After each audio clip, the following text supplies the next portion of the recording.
Ryan, kailan ito unang na-monitor ng PCG na ginawa ng China at ano ang dahilan para gawin nila ito? Ella, una nila itong na-monitor ng i-deploy ng PCG ang BRP Teresa Magbanwa ilang linggo na ang nakararaan para sa isinasagawang rotational deployment ng PCG at BPAR sa Bajo de Masinloc.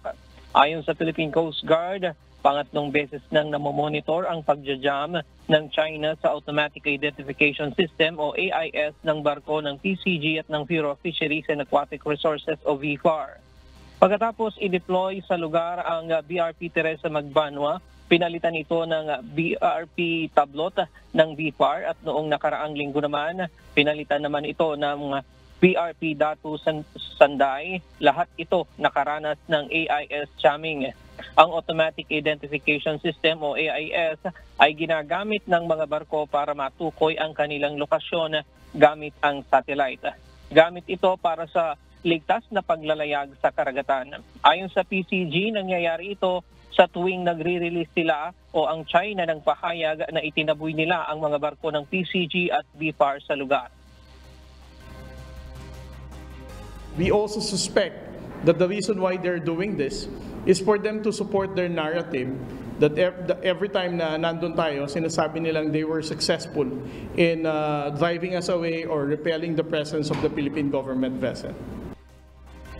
Ayon naman sa tagapagsalita ng Philippine Navy, nasa 3 hanggang 4 na taon na nilang monitor ang ganitong ginagawa na signal interference ng China o na interference sa West Philippine Sea. Pero hindi tinukoy ng Philippine Navy ang China na direktang gumagawa dito.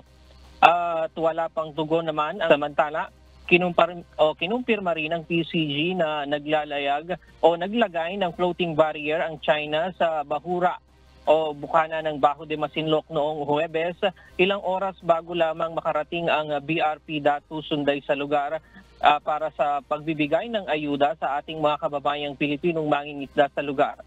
Pero inalis din daw umano ang barrier pagkaalis ng puwersa ng Pilipinas sa lugar. Yan muna ang latest mula dito sa Quezon City. Bailag sa'yo, Ella. Alright, maraming salamat, Ryan Lacanlale.